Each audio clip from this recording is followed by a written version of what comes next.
Good morning and good afternoon or good night because you are all around the world. I'm very pleased to chair this keynote speech and keynote session which is dedicated to the future of hydrogen. My name is François Leveque. I'm professor of economics in an engineering school in Paris. So, what will the future of low carbon hydrogen be at the horizon of 2030, 2050? Will it be green, based on electrolysis of renewables? Will it be blue, thanks to CCS, or even white, extracted from Earth? How will supply and demand look like? Will markets be local, regional, global? Will the EU, the US, Japan, or China be the leader, the world leader of hydrogen? Well, we do not know the answers to these questions. But what we do know is that the answer of these questions will depend on the decision we are making today. It will depend on policy decisions. It will depend on the bets and the strategy of global companies. It will depend, of course, on the effort in research and development and innovation. And so this policy, industrial and R&D decision will be surveyed during our session, and it will be discussed by three prominent and distinguished panelists. Ms. Catherine MacGregor, CEO of Engie, Mr. Keisuke Sadamori, IAEA Director, and Ambroise Fayolle, Vice President of the European Investment Bank. So I'm very happy that we will start with you, Catherine. Catherine MacGregor is the Chief Executive of Engie. She has pursued an impressive international career, working in many places around the planet. She has an in-depth knowledge of the energy sector, oil, gas, power, renewables, and she is a French engineer by training from Centrale Supélec School. So I'll give you the floor, Catherine. Thank you very much, François, and thank you for the nice introductory words. It is really a pleasure for me to speak with you about this exciting topic of hydrogen, and thanks also to the International Association for Energy Economics for this invitation. And indeed, you know, hydrogen is probably the most important technical evolution of the coming decade now in the energy field. For us at Engie, we see hydrogen as an absolutely major axis of development to contribute to our decarbonization efforts and goals. And I would like to then, you know, share with you how we see this hydrogen market shaping up in the next few years. But before I do so, just to give you a little bit of context of Engie. We are global energy utilities. We have employed about 170,000 people. We have a long history in gas, but also in power generation.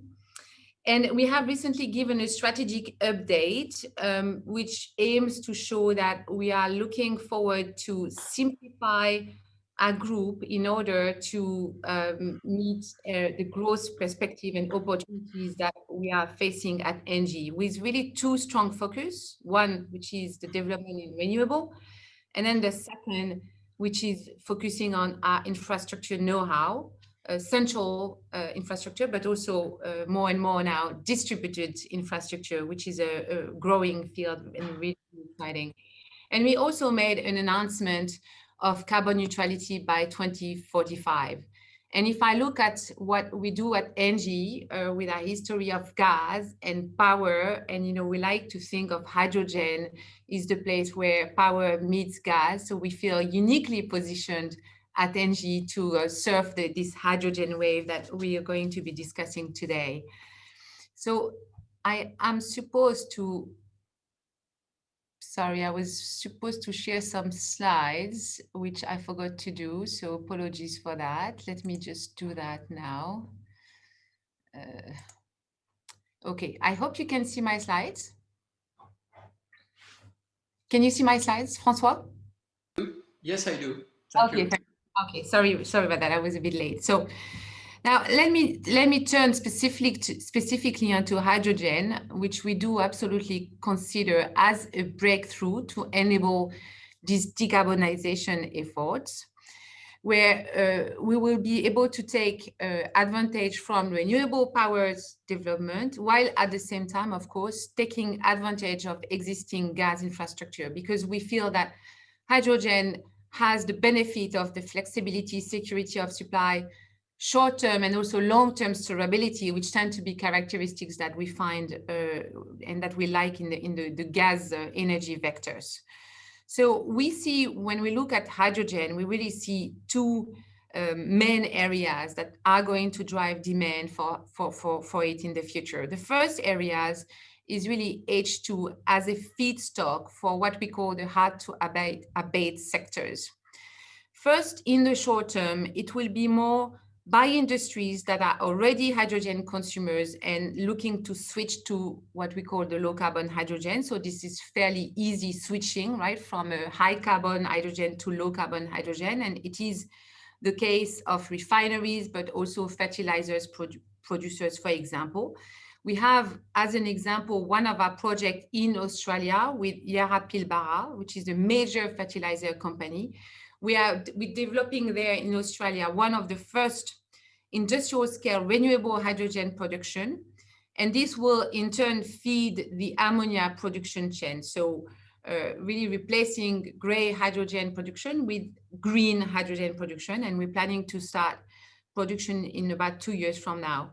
But then shortly after, what we are envisaging is new hydrogen usage to emerge. And this will be driven by sectors that are not just using hydrogen directly, but that absolutely need to decarbonize, and for which electrification is just not an option. And where this is really a domain where we feel hydrogen is going to be a very exciting solution. And this is typically what we see: heavy transportation, steel, but also the chemical sectors. And we see that what we call these hard to abate sectors, they should indeed drive the market in the near term, with a demand which is expected to be multiplied by 5 by 2050. And that would reach about 1/3 of the US gas demand, which is as of today.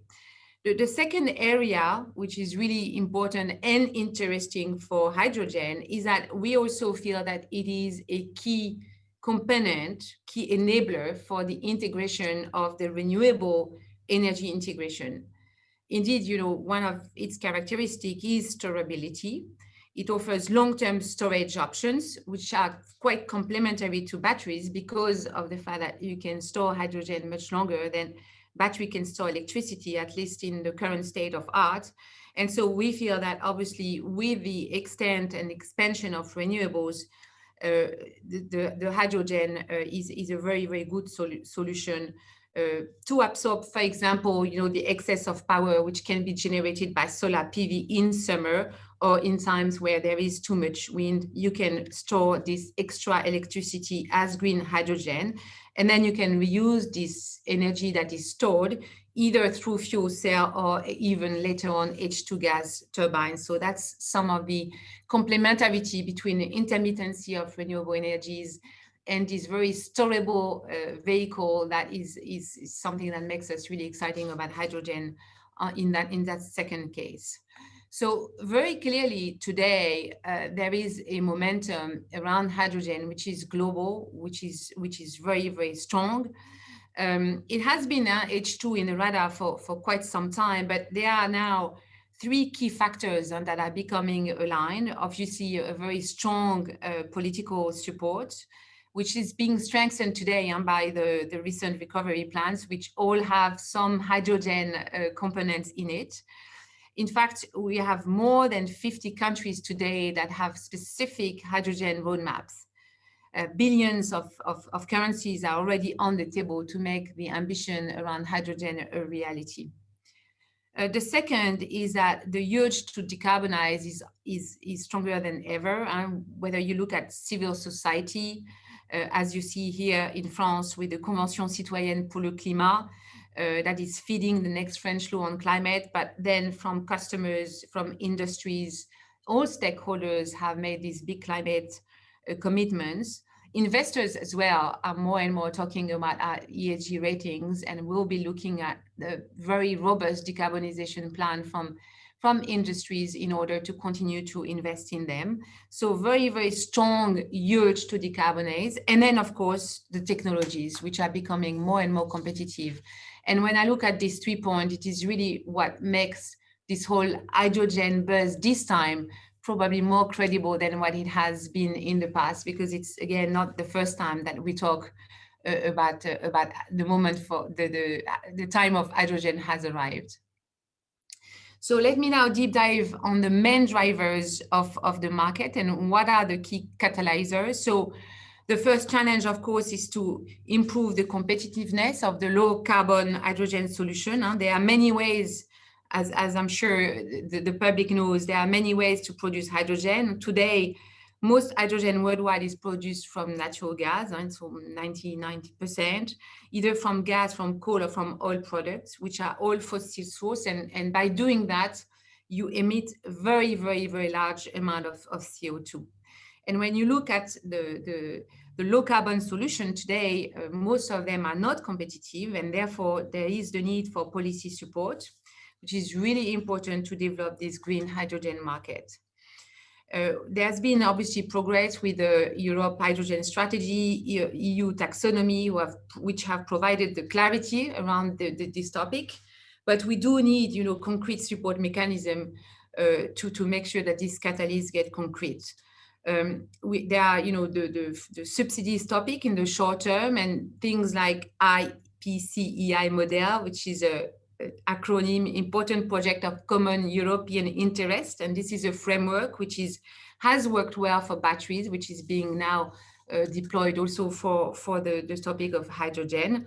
But of course, also with the adaptation of the market regulation, we feel it's going to be really important over the long term to have a market regulation with mechanism such as the contract for differences, or even just simply higher CO2 prices, which will help make the prices of green hydrogen converge with the rest. But along with public support, the competitiveness of green hydrogen solution is also driven by the technology and cost decrease, where you have two main drivers here, which is the cost of the green electricity, and then the cost of electrolyzer, which is typically the technology that is being used now to produce the H2 from electricity. So when you look at these two pillars, you have the cost of renewable electricity, which has significantly dropped over the past decade. And we believe that that decrease is expected to continue. We're not done yet. So in the coming years. And depending on the geographies, we expect cost to continue to decrease between 20 to 50%, depending also on the considered renewable sources.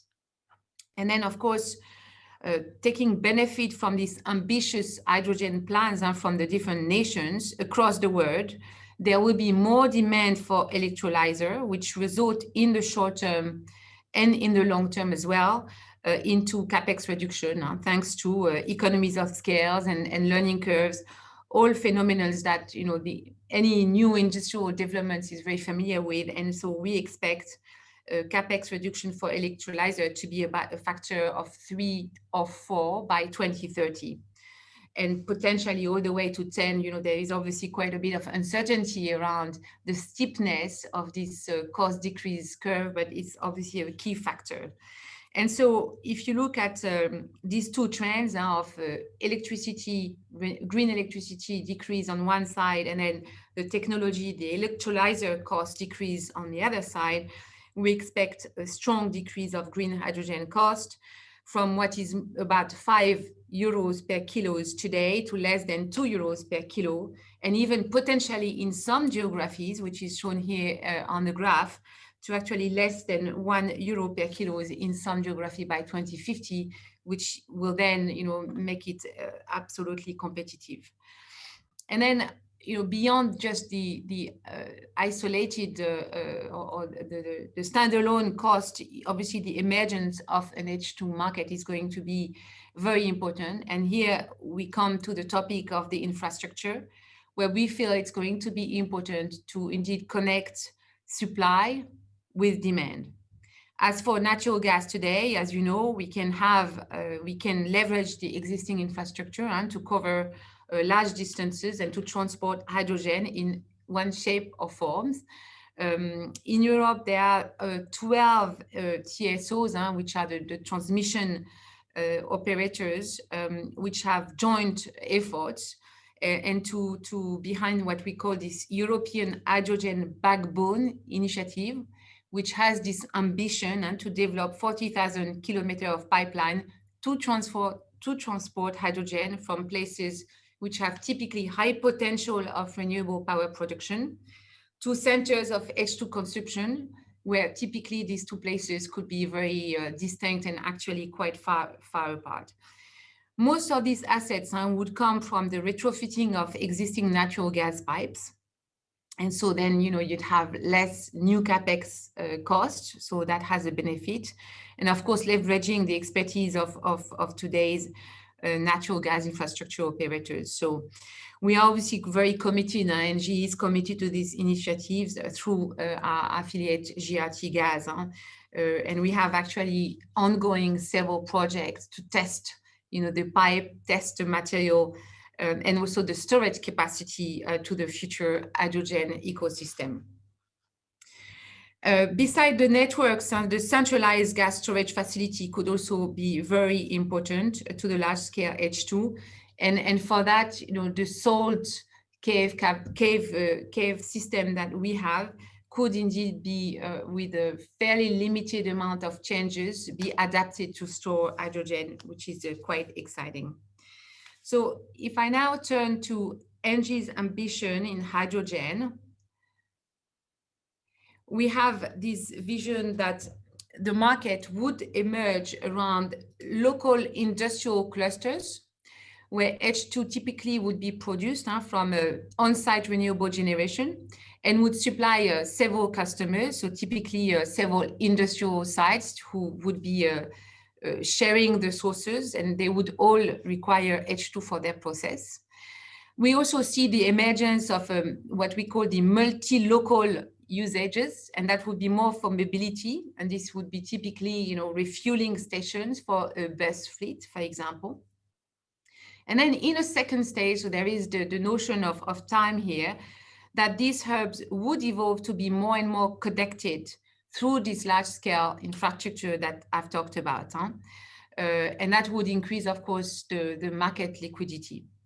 Now, in the even longer term, you would notice emerging disparities between countries, where depending on the cost of renewable power and the availability of renewable power, you could see a mismatch between production and consumption. And therefore, we are also expecting long-distance import and export networks, potentially connecting those countries that would have large renewable potential, typically places like Australia, places like Chile, places like Maghreb, Middle East region, etc., with countries which would have high hydrogen demand, and they might be Europe, Western Europe, or Japan, or South Korea for that matter, to make economic sense. And we envisage this type of exchanges, obviously, to be maturing a little bit more mid to long term, but also leveraging existing infrastructure, potentially existing LNG, liquefied natural gas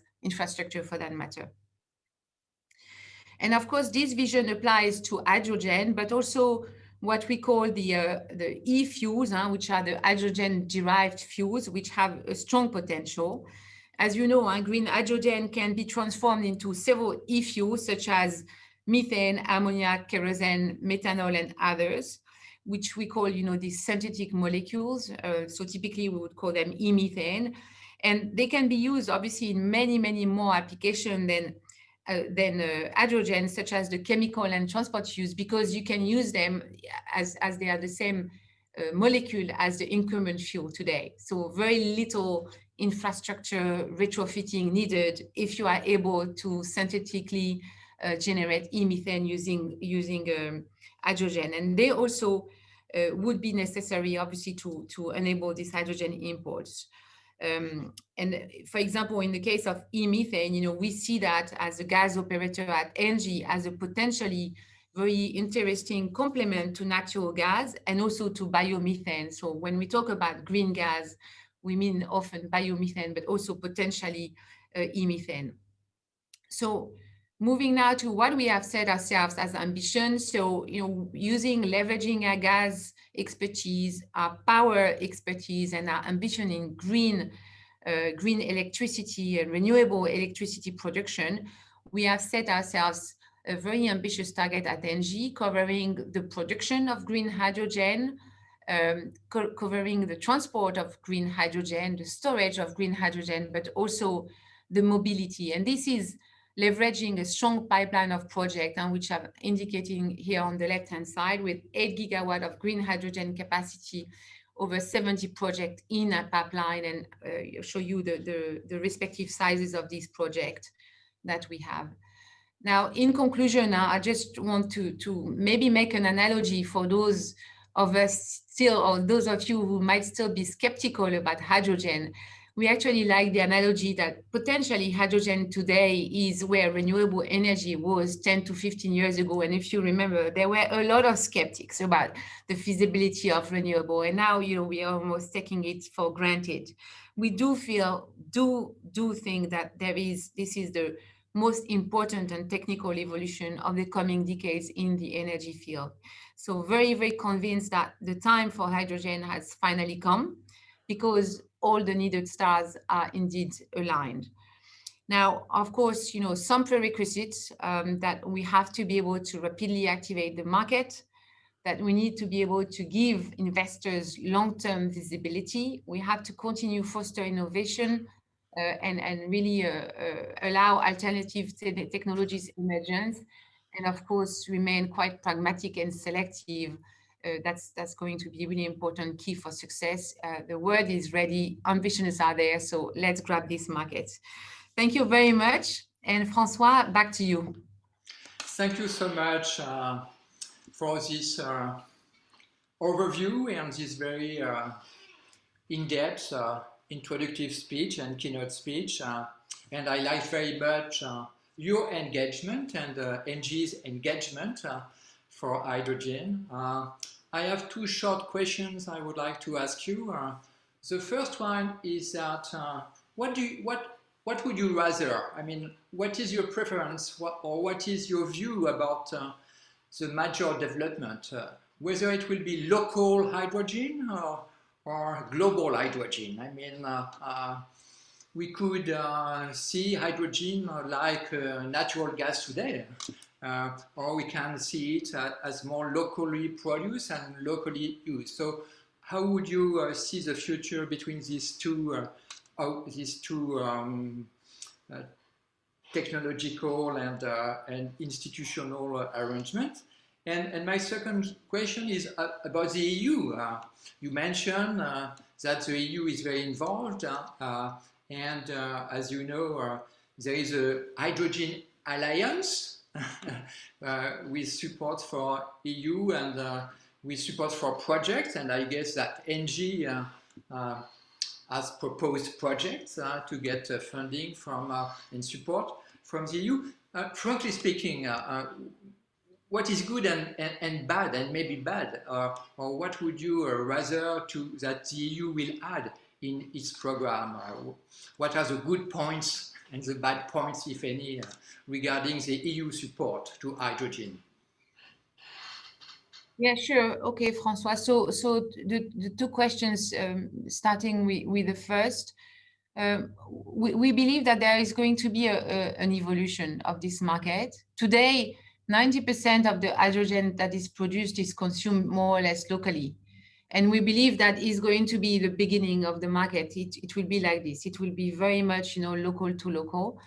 But then we feel because of the whole, the sheer capacity of new renewable electricity that will be required to produce this green hydrogen means that there will be the need to produce this hydrogen elsewhere, because you're not going to be able to have all this renewable capacity in the place where you need this hydrogen. So, we think that it's going to move from quite regional to a bit more centrally and potentially to a global market. Because of, when you think about some of the desert areas, you will get hydrogen very, very, very cheap because of the electricity, but then, you will have to transport it. So there is this sense of evolution going from local to regional to potentially quite global. The other point of consideration is also the economy of scale, even from an electrolyzer standpoint, will be most likely realized with very, very large electrolyzers. And so you will need, very large hydrogen production facilities, which will only make sense if you can then share the hydrogen that is being produced and therefore potentially being transported. So we do think that eventually there will be the establishment of quite of a global network. And of course, for us, the idea that some of the gas existing infrastructure could be reused, retrofitted, also make economic and also just environmentally makes sense, because you don't need to build new things. And that's, I think, always good from a cost and impact standpoint. But, potentially we don't necessarily see hydrogen being distributed to each house like gas is today, because of obvious HSE reasons, and we don't think that H2 will be used as a pure gas. So then there is a question about, would there be a proxy for hydrogen, or would there be this e-methane? And frankly, here, it's really a question about efficiency and cost, and we don't have all the answers at this stage. But so, voilà. So it's a little bit of a long answer, but I hope that helps. Thank you. Yeah. Okay. And so regarding EU, and we are part, we are a member of the European Hydrogen Alliance, actually, Engie. So we're obviously welcoming, all the efforts. We welcome the IPCEI instrument. We feel that that's good to kickstart, projects. But what's going to be really important once the initial projects are kickstart is indeed anything that can establish a steady market that gives us the visibility.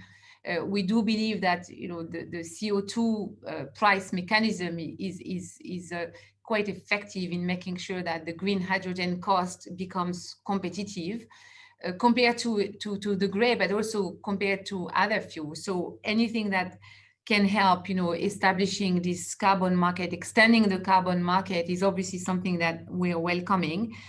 And then in general, anything that can help looking at the regulation of infrastructure is something that we would welcome, because from infrastructure that would be privately owned to a widely market shared infrastructure, we would obviously prefer the second. And we think that for the development of the market, it is also a preferred solution. So that's some of the things, that we feel EU has an important role to play, establishing the regulatory framework for the infrastructure aspect of hydrogen, whether it's storage or pipe. And then maybe the last point, which is quite interesting, which is how to develop a guarantee of origin mechanism, which is not overly complicated, but allows to distinguish between the different types of hydrogen. Because again, if you look at the gray hydrogen, it is super, super, super negative in terms of CO2 emissions. So that's some of the topics that we would be looking forward to for EU to continue to help the development of hydrogen. And I think that's my main comments, François. Oh, thank you so much because it's so clear-cut answers. So thank you very much, Catherine. Now we will go to the second speaker, Mr. Keisuke Sadamori. Mr. Keisuke, can you hear me, I guess? Yes. And so could you share our presentation? And so Mr. Keisuke Sadamori is director of for energy and markets at the International Energy Agency. He was previously Deputy Director General for Policy Coordination at the Ministry of Economy and Trade and Industry in Japan. And he has served in the cabinet of the Prime Minister in Japan. He holds a law degree from the University of Tokyo. So, Keisuke, the floor is yours.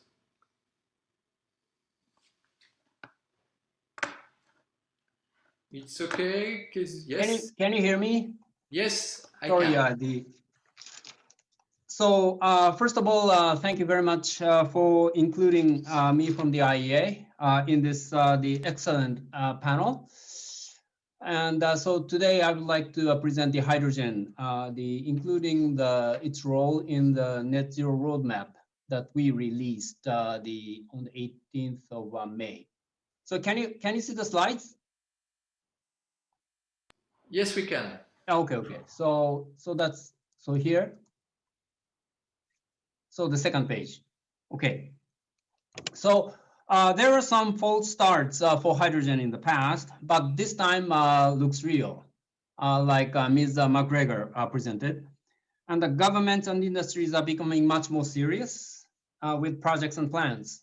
And one of the factors behind the current momentum is increased variable renewables, wind and solar.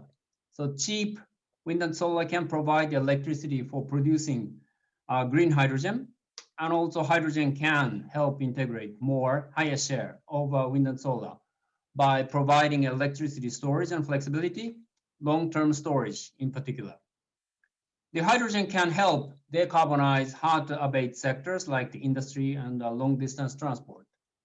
And hydrogen can also contribute to more energy security by diversifying fuel mix and also providing flexibility in the power system. Challenges are costs, infrastructure, and the regulatory barriers. So existing regulations should be reviewed to allow timely investments.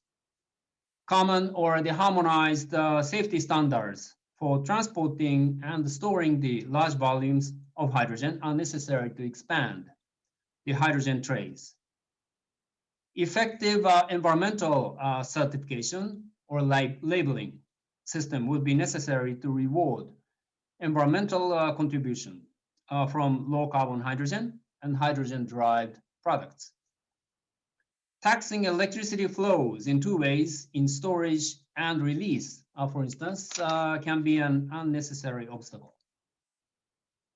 We also need to bear in mind, just like the previous speaker said, that the hydrogen is now a major source of emission instead of solution. As global hydrogen production currently from fossil fuels emits more than 0.8 gigaton, 800 million tons, more than 800 million tons of CO2 per year.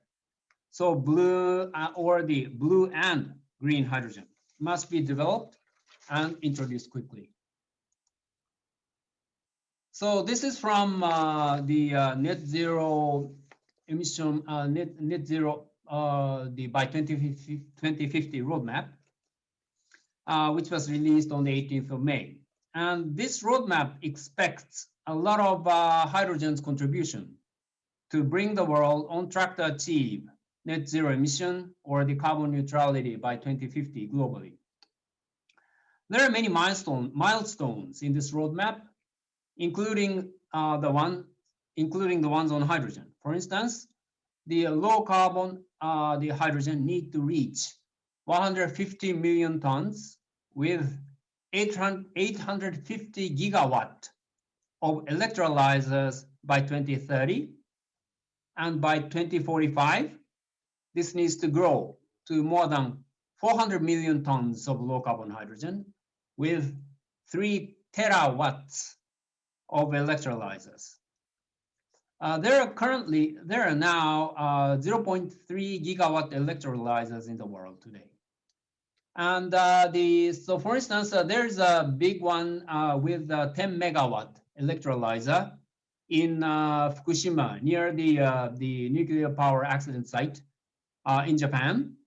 And so this 850 gigawatt electrolyzers by 2030 means that this 10 megawatt scale electrolyzer must be built every hour by 2030. So 1.5 of them during this very session and more toward the 2045. The current use of hydrogen is dominantly in refineries and petrochemical plants, shown in purple in the chart. Going forward, new uses such as hydrogen blended in gas grid for power generation, aviation, shipping, and industry will have to grow.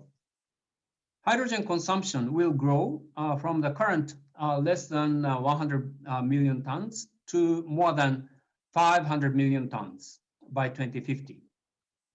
This would require further technological development and the demonstration projects to expand the use of hydrogen and the hydrogen-based fuels like ammonia and e-fuels through their cost reduction. On the supply side, on the left, so by 2050, hydrogen production in the net zero emission world is almost entirely based on low carbon technologies. So water electrolysis accounts for more than 60% of the global production, and natural gas in combination with CCUS for almost 40%. Electrolysis absorbs close to the 15,000 terawatt hours, or the 20% of global electricity supply in 2050, largely from renewable resources, around 95%, but also from nuclear power and fossil fuels with CCUS. Natural gas used for hydrogen production with CCUS will be 925 BCM in 2050, and that's around 50% of the global natural gas demand, with 1.8 gigaton of CO2 being captured. On the demand side, on the right-hand side, in the net zero emission path, the hydrogen and the hydrogen-based fuels account for 13% of the global final energy consumption in 2050, from less than 1% today. So hydrogen and hydrogen-based fuels are important options to decarbonize long-distance transport, aviation, shipping, trucks, and also the heavy industry, iron, steel, chemicals. Ammonia accounts for around 45% of global energy demand for shipping in 2050 in the net zero emission. The co-firing with ammonia is also a potential early option to reduce the CO2 emissions in existing coal-fired thermal power plants. Synthetic kerosene meets around 1/3 of global aviation fuel demand in 2050 in the net zero emission path. The hydrogen cover more than 40% of energy needs in the chemical sector by 2050, and in the steel sector, 20% by introducing the direct reduced iron steel production with hydrogen. Let me turn to the costs. So such prominent roles of hydrogen will not happen without a significant drop in the cost of producing low carbon hydrogen and its end uses. So closing this cost gap will require the scaling up of electrolyzers to unlock the economies of scale, the continued reductions in renewable energy generation costs, electricity generation costs. This is particularly important when we consider that the cost of electricity can make up almost like 80% of the total costs of electric hydrogen. The development of CCUS infrastructure in industrial clusters, where many different activities that need CCUS to decarbonize. And they are co-located and can unlock synergies for the infrastructure utilization and reducing risks and costs. The adoption of carbon pricing or similar policies that penalize the traditional unabated fossil fuel-based routes. So if these happen, then production of hydrogen with conventional fossil fuel-based method will see limited cost reductions since they are established technologies and the cost of the fuel is the main contribution to the final cost of hydrogen. And moreover, the cost of hydrogen from unabated fossil fuels can even increase if carbon pricings are adopted at a significant level. The cost of producing blue hydrogen from fossil fuels, coupled with CCS, will remain stable since the gains from learning by doing will be counterbalanced by impacts from carbon pricing because not all CO2 are captured. The green hydrogen from renewable electricity presents a very strong potential for delivering large cost reductions and can become competitive with natural gas with CCUS and with unabated fossil-based production in several parts of the world. One of the key messages from the Future of Hydrogen report by the IAEA in 2019, 2 years ago, is that the scaling up the hydrogen use is crucial for hydrogen's contributions, and it has to be done in this decade by 2030. And for this purpose, the report presents 4 key opportunities for scaling up the use of hydrogen. The first is to make the industrial ports the nerve center for scaling up the use of clean hydrogen. Because refining or the petrochemical sectors, they are concentrated in the coastal industrial zones, such as the North Sea in Europe, Gulf Coast in the US, and Southeast China, for instance. Second is to build on existing infrastructure, such as the existing natural gas pipelines, including clean hydrogen to replace just 5% of the volume of natural gas pipeline, for instance, would significantly boost demand for hydrogen and drive down costs. Third is to expand the hydrogen in transport through fleets, freight, and corridors.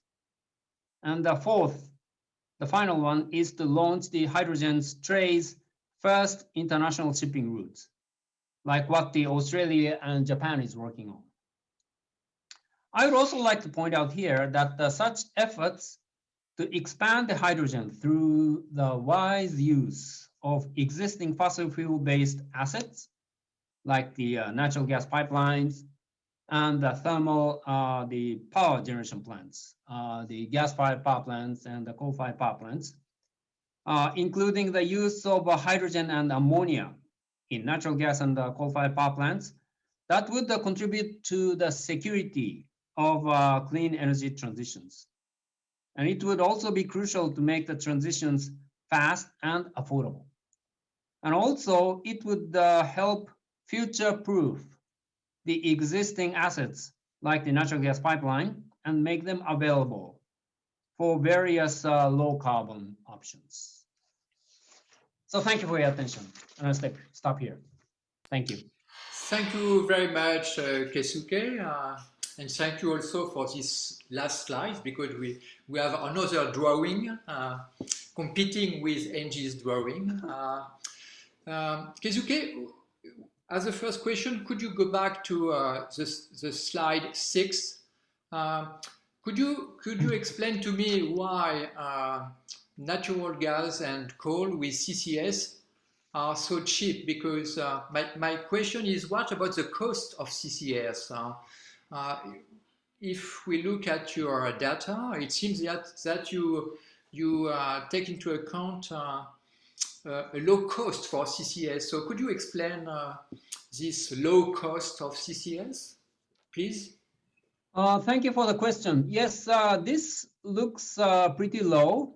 And I think that the part of the reason is that we are assuming that these blue hydrogen or the blue ammonia type of project will be undertaken by the natural gas producers with very low costs. So those countries like the Middle East, for instance. And they also have a very good the opportunities, the site access to the storage, the capacities, and also in many cases the CO2s can be used for other purposes like the enhanced oil recovery. So so when we produce this map, we basically kind of assume such kind of a competitive producers. And I think that's the reason why this shows quite a kind of a competitive picture for the natural gas-based CCS. And also in the case of coal, yes, this assumes very kind of cheap competitive the coal producers with access to the CCS sites. So this low cost does not happen everywhere. It's somewhat limited to the kind of a producing countries with good conditions for undertaking this type of the projects. Okay, thank you. And as a second question, you mentioned the report from IEA, the future of hydrogen. It was issued 2 years ago, so it was thought and written maybe 2.5 years ago. What has changed? I mean, what would you subtract maybe for the report? What would you add? What would you modify from the report 2.5 years after, if any? I think that the notable progress is so for instance, that's represented in the presentation by the previous speaker. I think this is a very good example that the many major players in the energy community are becoming much more serious, even compared with 2 years ago. When we launched this report, there was a very strong kind of support from the industries around the hydrogen. But I think that we are seeing the kind of the momentum even increasing compared with 2 years ago. And it's not only about the kind of blah, but also I think it is backed by the various specific projects, both in the green hydrogen and blue hydrogen. So we are seeing quite a kind of a large scale projects which started their developments. And we hope to see that they will come online. Some maybe in 2030, but some could be earlier. So I think that one of the kind of biggest difference is that we are seeing that the industries actually starting to undertake various real projects for the green and the blue hydrogen. And I think that's the biggest change in the yes, and this is good news because if there is no investment from industry, the goals won't be achieved. There is a question from the chat, Keisuke, and I take it because it's dealing with technological competition. The question is about synthetic fuels or hydrogen regarding planes. In the IEA report, the future for planes was with synthetic fuels, and we have been told that companies like Airbus are making a bet on hydrogen. So what is your view about the energy for planes in the future? I think that's of course, do we consider that the e-fuels, the e-kerosene, the e-something, that's a very kind of important area, because they can kind of replace the current fossil fuel products like the kerosene or diesel or gasoline as a kind of a drop-in fuel. So the significant amount of existing infrastructures can be used. So this can be a kind of a secure and affordable the way of the kind of transitions. But in terms of the e-fuels, there's still a very enormous cost gap. It's very expensive with the current technologies. So there's a kind of a big uncertainty in terms of to what extent the cost reduction can actually happen. At this moment, we're seeing the good momentum behind the various biofuels, like the HVOs, the hydro-treated vegetable oil, which is expanding its use. So I think that there will be some solid increase in biofuels in the near future, while we wait to see if those kind of the cost reductions can really happen on the e-fuels derived from the hydrogen. Okay, thank you. Catherine, do you have a comment or a question to ask to Keisuke? Or not now? No, I thought it was excellent talks, and I was listening to your answer on biofuel, and I share your view that there could be some shorter term through biofuels, and then a little bit longer term on the e-fuel. Unfortunately, because that would be a quite elegant solution. But excellent talk, Keisuke. Thank you. Thank you. Thank you, Catherine. So, and now it's time for our last speaker. Ambroise, are you with us? I hope I am with you. Yes, I can see you. And would you be able to share your slides, or we may ask to our assistant to do it? Yeah. And why this is made for to share your presentation. So thank you to be here with us, Ambroise. Maybe you are not so far from me in Paris. I don't know if you are in Paris or in Luxembourg. That is good, because now we don't need to know where are the people. But in any case, so Ambroise Fayolle is Vice President of the European Investment Bank. And this is very important to have one guy from the banking sector, because the investments for the success of hydrogen are used. So Ambroise Fayolle has many areas under his supervision at the European Investment Bank.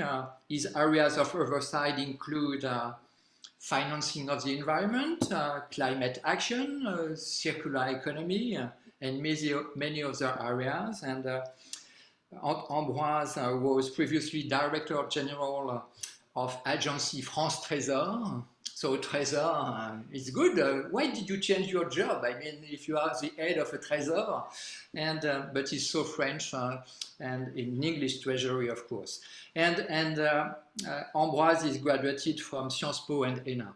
So Ambroise, do you want to share slides, or do you want only to speak? Well, Okay, so we have. Okay, good. We could see your slides. So I give you the microphone. Yeah. Thank you very much, François, and thanks to all and the previous colleagues for the presentation. Now I don't have the grip on the slides, so please, yes, exactly. Let me just say a few words on who we are, because we are a very big bank, but we are not well known. The European Investment Bank is the bank of the European Union. So it's a public bank who is developing projects in areas that are considered priorities by the European Union. And actually, it has been created by the Treaty of Rome, like the European Commission, for example. And so we do year on year a bit between 60 and 70 billion euros of projects, and that is mostly inside the European Union and marginally outside the European Union. And what we do, as you can see here, is we do loans. We also can blend it with resources from especially the European Union. And we also have an advisory activity. And we are active in 4 sectors: infrastructure, which was the traditional key priority for the European Investment Bank, environment, innovation, and the support to SMEs that has been particularly important last year. So if I can move to the next slide, we have taken a big decision last year, actually, which is to move the European Investment Bank to become the EU Climate Bank. And by doing that, we have taken 2 very important decisions. The first one is quantitative targets. Now, we are not going to promote specific technologies. We are going to support all of them and hoping that they will contribute to the objective of the EU Green Deal, which is climate neutrality in Europe by 2050. But for that, we are going to basically double the percentage of activity of what we do for climate action by 2025. So we do around 15 to 20 billion euros of projects every year in climate. We are going to move to 30, if not more, by 2025. And since we are a crowding bank, which means we want that we are financing projects where we bring other investors in these projects, we intend to finance over this decade that is so important for climate, 2030 decade, 1 trillion of mobilized investments. And the second decision that has been taken by our shareholders, so by the EU member states, at the end of last year, has been the decision that we would align all our activities to the objectives of the Paris Agreement by end 2020. So now it is already in place. What does that mean? It means that there is no interest to have the development of green projects even if it is 50% of what you do, if for the remaining 50%, you are not actually doing things that are helpful to reach the climate targets. And at the same time, we are not going to finance only climate projects because the EU has a lot of other priorities, for example, health. And so what it means is that we are going to make sure that we are going to do projects that are consistent for green projects, obviously, for the rest as well, consistent with the objectives of the Paris Agreement. And we will monitor that through the use of the taxonomy that is currently under discussion at the European level. And in the meantime, we have some specific targets and thresholds that are linked actually to the work that was done by the technical expert group that has worked on the taxonomy. If I can move to the next slide, please. Yes. So what we think is needed to develop the use of hydrogen, and actually many things have already been said, especially by Ms. MacGregor. We need to strengthen the public support with subsidies in particular, because we need to boost the possibility to have more and more projects basically that are supported by public and private shareholders to support these hydrogen projects. We need to do also cost reduction of projects through the research and development and large-scale deployment. And we need also to do massive investment, basically, and infrastructure. So let me just give you 2 examples of what we do. Over the last 10 years, we have done around 500 million euros of hydrogen projects. So this is not a big part of what we do, but this is an interesting part and a growing actually part, because these are also very often quite risky projects. And that's also what we find interesting in this project that we support. Now, the first example that I will give is the example in northern Sweden that we call the H2 green steel. So that's for the industry. And actually, this is a project where we are supporting the building of a steel plant, which will be based on green hydrogen. And I mean, there is a lot of details that I will not give, but very interesting also downstream. Quite an interesting project, because we think that indeed in the industry there are sectors where hydrogen can help reach the targets of the European Green Deal. And the second example that I would give is in France, actually between Spain and Belgium, to be more precise. There is what we call a hydrogen corridor for trucks in particular, to be able for trucks to move through this line. And what we have financed is in Occitanie, which is the region in France close to Catalonia, but the project goes to Barcelona and moves up to Belgium. There are stations and also producing of green hydrogen that would allow the building of infrastructure and of this kind. This is something that we consider very interesting. We have also finance, for example, in Riga. In Riga,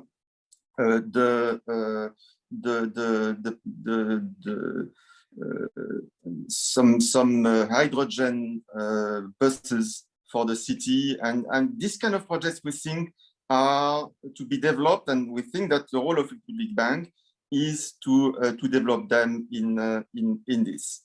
If I can move to the next slide. So just one or two last things before I close. In our climate bank roadmap, we have decided that we would do much more climate projects. And actually, what we do is that we use we measure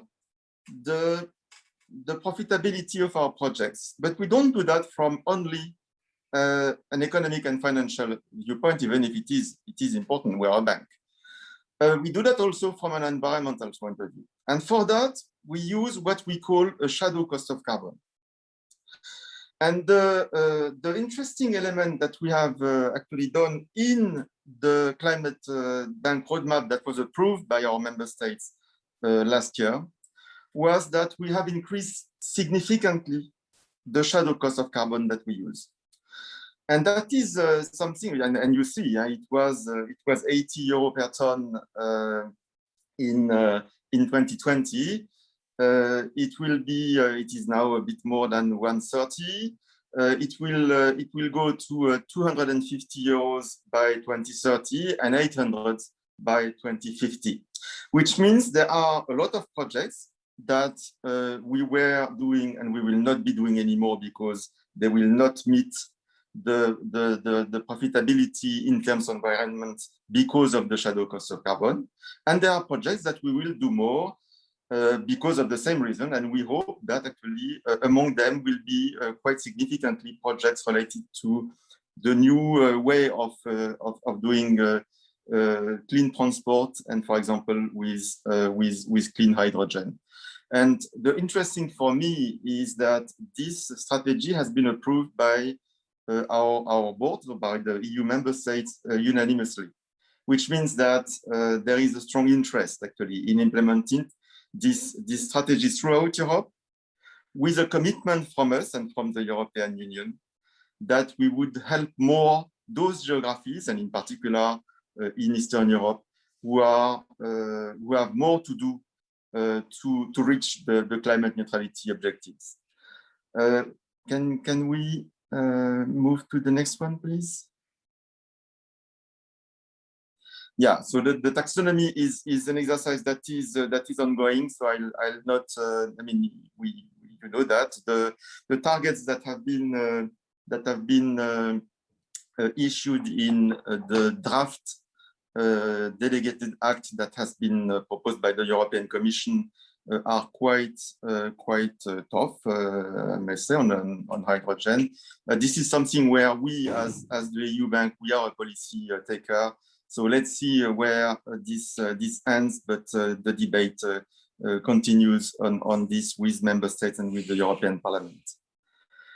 And I think I will probably close here unless there is the last slide. Yeah, part of what we do, of course, is linked to advisory capacity. I mean, we need to support projects in Europe that support the green energy, and in particular, we have a strong interest in hydrogen. And what we do is either through the collaboration with groupments. For example, we are part of the Hydrogen Council. We have signed in France a memorandum to develop projects together with what was called at that time AFIPAC, that has become France Hydrogen. And what we do is also projects that to try to support promoters who want to develop green projects. For example, HyDeal, I say that because it is, I mean, these projects are often complex and they need some support. HyDeal is a green gigafactory. That is something that the European Union is willing to try to develop, coming from a solar hydrogen project, especially in Spain.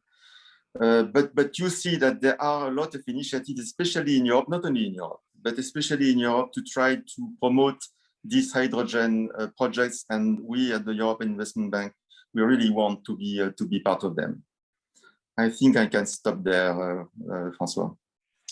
Thank you very much, Ambroise. I hope that you could stay with us for the Q&A session. I have one question to you, Ambroise. You said that, like a tax, the European carbon tax, the European Investment Bank is technological neutral. Okay. May I ask you, inside hydrogen technologies, we know that there are many different forms of supplies, technology of supplies, many different technology of use. Are you hydrogen neutral, meaning that you don't have preferences regarding or expectations regarding what are the most promising hydrogen technologies? I mean, it's a question where I will not give you a definitive answer because these things are moving, and especially they are moving in the framework of the delegated act and what we call under this horrible name, the taxonomy. Mm-hmm. And we'll basically what we will do is to do what is in the taxonomy. Now, what I can do more generally is that, and if I want to give you examples beyond the green hydrogen, which is of course something that we would support, of course. There are two elements that I could say. The first one is we have decided at the end of 2019 to stop the financing of fossil fuel projects because we think this is not consistent with reaching the targets of the climate neutrality by 2050. And the other example that I can give you is on nuclear. I mean, nuclear for us is possible. This is very divisive among Europeans. So what we do is we finance projects in the nuclear when, for example, they pertain to nuclear rehabilitation, safety, security of sites, basically. And we did that in Finland. We did that in Slovakia in recent years. I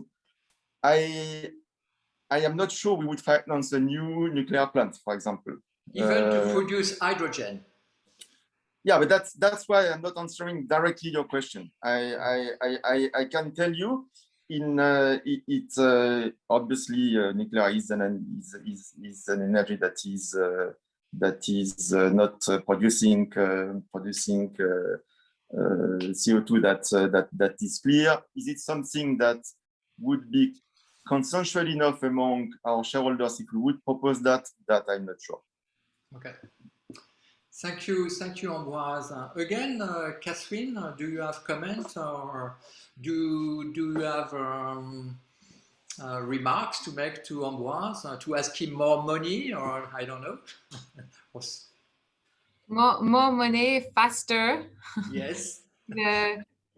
Easy procedures, not too complicated.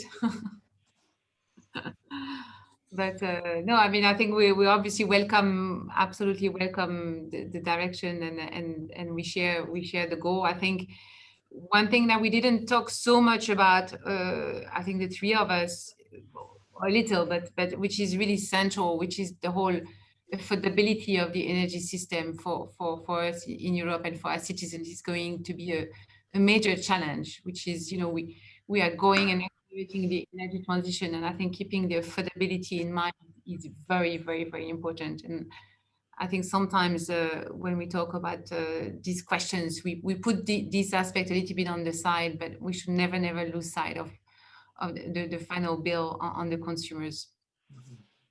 Thank you. Keisuke, do you have comments about the financing of hydrogen or questions to Ambroise? If I may, what is specifically meant by this shadow cost of carbon? That was quite a kind of significant kind of high level of the shadow cost for carbon assumed. So does that mean that this level of carbon pricing will be needed in these the kind of timeframes? What we do is when we finance a project, we need to check as every bank does if the project is rentable, is profitable. And we do that from an economic financial point of view.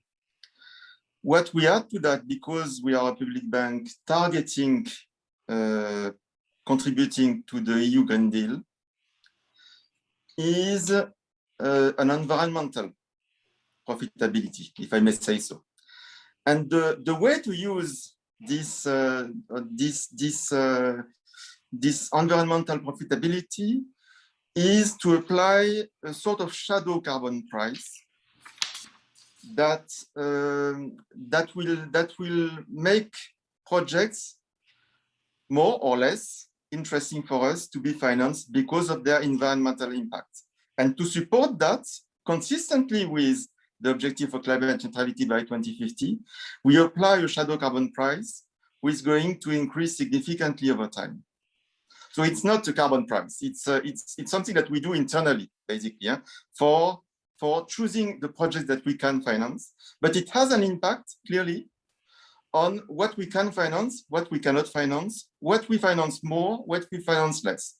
And for example, not on hydrogen, because there I think this is obviously something that we hope we will be able to finance more of them thanks to the increase in the shadow carbon price. But for example, we have decided that we would not finance anymore new airports, which was some of the things that we did before, because we think this is not in line with the profitability that we can have in using the shadow carbon price.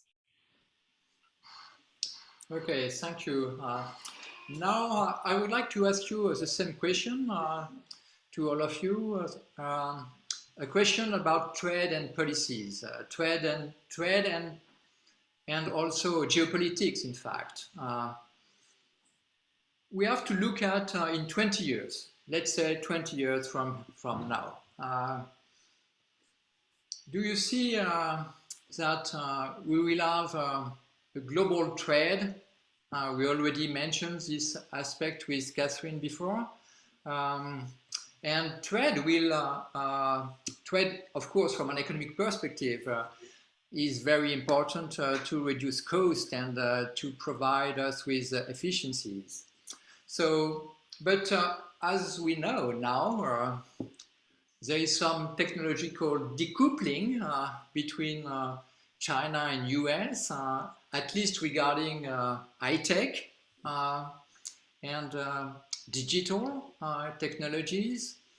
And there are these trade conflicts and political conflicts between the USA and China. So do you see that we will have a large trade, global trade, regarding hydrogen or methane? And do you see that we will have some peace between China and the US, at least regarding clean technologies, including hydrogen? I mean, because it seems that now everybody is competing to be the world leader, but competition could be eroded if there are some technological decoupling and conflict. So how do you see from a trade and geopolitical perspectives the future of hydrogen? Who wants to answer first? Maybe François, just I don't know if I will answer the full question, but maybe just a few elements, because I think when you look at the geopolitical of energy, it was really shaped by where the oil and gas resources used to be, and there was obviously this super high concentration, right? And explain a lot of the current geopolitical still today. Now, with this potential revolution, both on the renewable electricity power as well as hydrogen, indeed, you can envisage that the geopolitical paths could be completely reshaped in a way, a little bit more distributed. In other words, a little bit less concentration. And so that you could envisage this as indeed a factor for a bit more maybe stability, or at least more flexibility in the way, these geopolitical forces play out. And the flexibility is obviously with the fact that renewables energy can be produced in many different places on one side. And then second, the fact that hydrogen or a proxy for hydrogen could be indeed transported, as well as, by the way, obviously electricity in a more regional manner. So that's some elements around your geopolitical question. I think if I bring it back to the technical aspect, again, the transportation of hydrogen is not straightforward. The liquefaction of hydrogen, you need to go down to minus 253 C, which is to be compared with about minus 150 something on LNG. So you're really in a different world from a technological standpoint. So I think the proxy, and maybe liquid ammonia or some sort of what I call a hydrogen proxy would be required anyway. So the technical question is still there, but I do believe that in terms of your first comment, a bit more balance, maybe a little bit less stress on that geopolitical system, which I think we would all welcome. Thank you. Thank you, Catherine. Ambroise or Mr. Keisuke? I will say a few words, and then I have to apologize, but I will have to leave you. I would say two things on the global nature. Forget about hydrogen for a minute. What happened in the US at the last elections is very important, because it is completely changing the geopolitics of climate change, and we see that, in the G20, and we see that, and if I can add something from having discussed with a lot of European governments about their strategy for climate, it is amazing the way things have changed quickly on the approach to green projects. And this is something but it could change in 4 years again. Well, I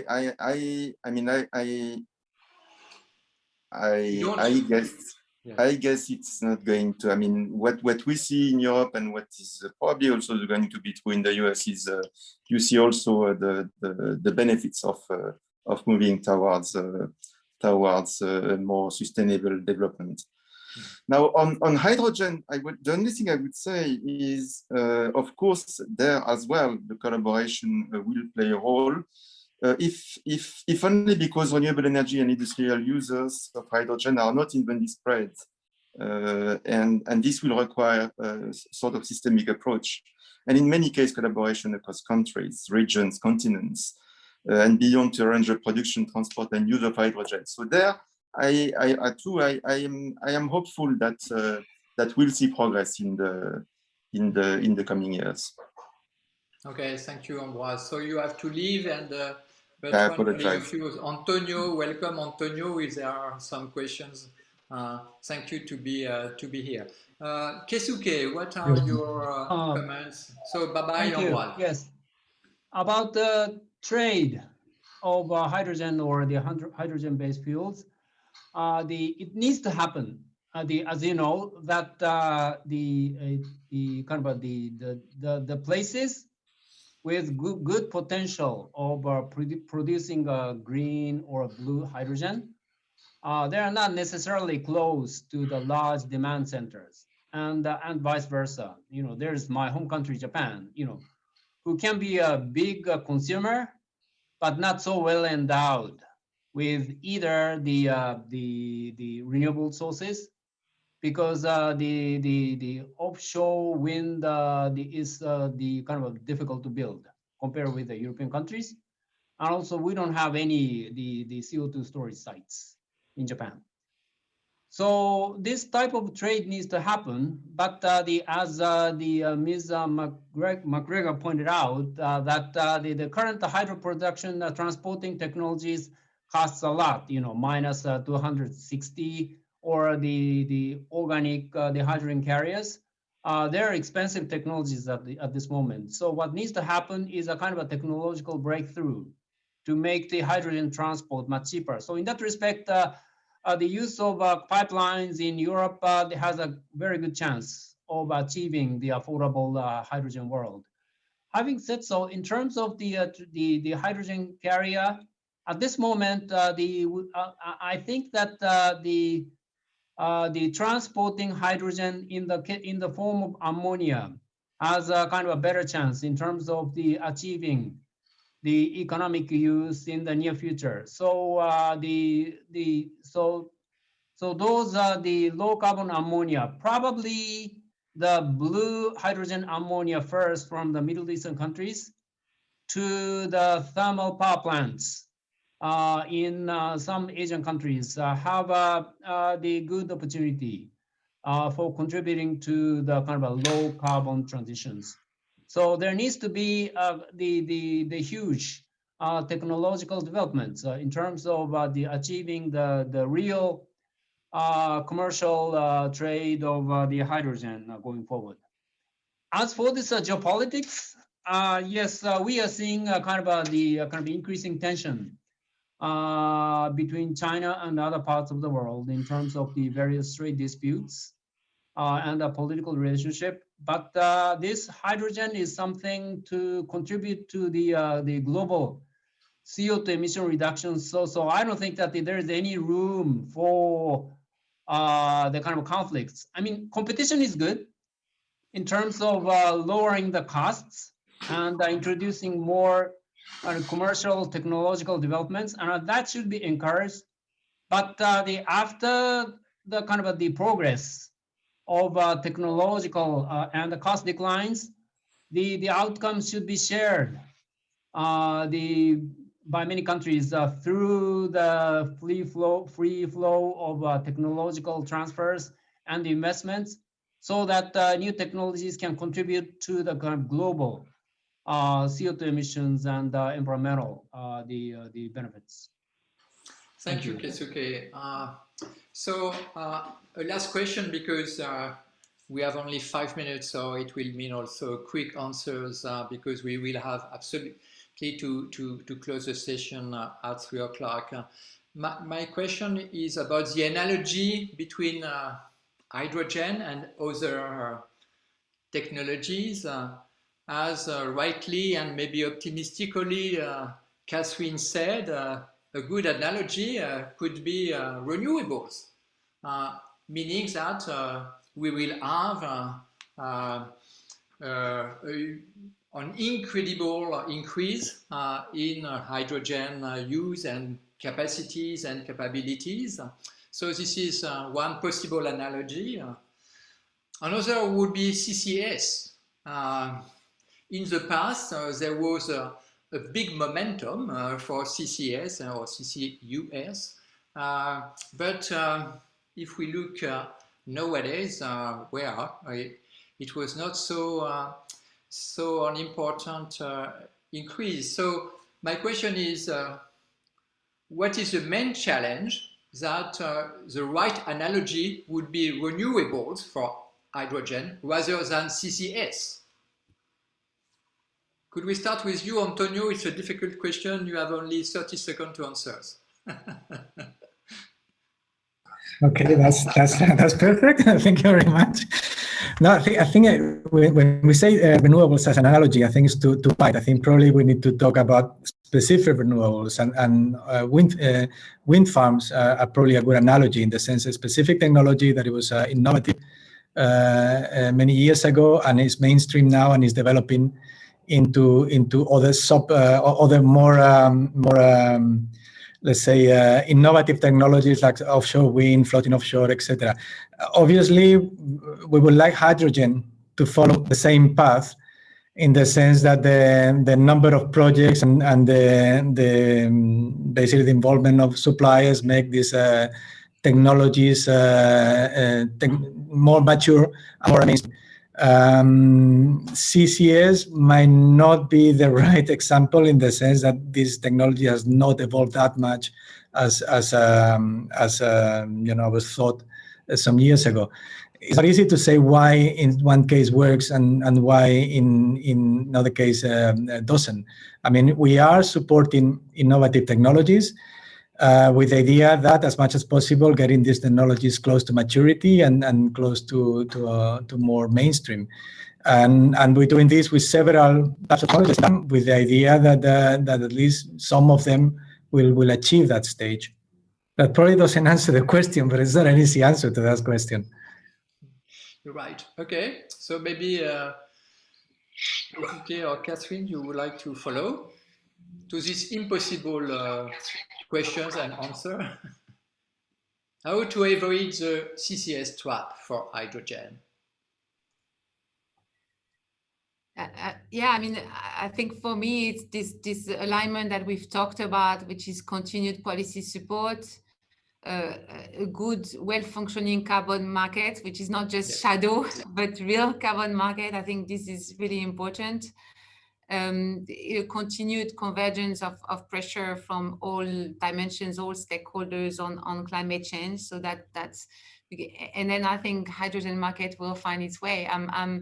I'm very confident, and I think the technology will be there, and I think it will not be like the CCS story. Okay, good, and good arguments. And Keisuke?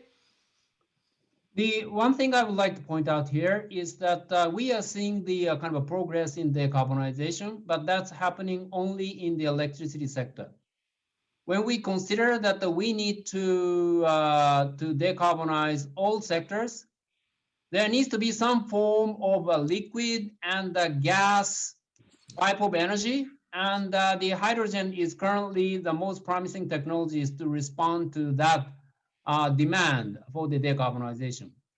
And so if we can avoid the kind of a chicken and egg type of the problems, and I think that for that, I think that's really important to scale up the use, accelerate the scaling up of the use of hydrogen.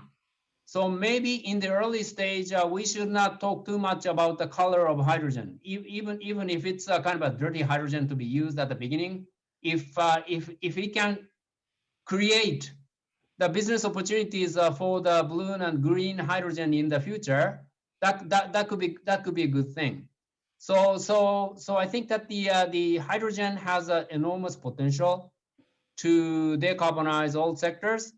So the kind of a scaling up its use in the immediate future is the most important thing that the government needs to work on. Okay, thank you very much, both of you. Thank you for this nice discussion and for your talks. I was very happy to chair this session, and let's see in 5 years, and maybe we will organize the same session, and we will see to what extent what was the change, and I am optimistic too. And so thank you so much, and it was very good discussion. Thank you.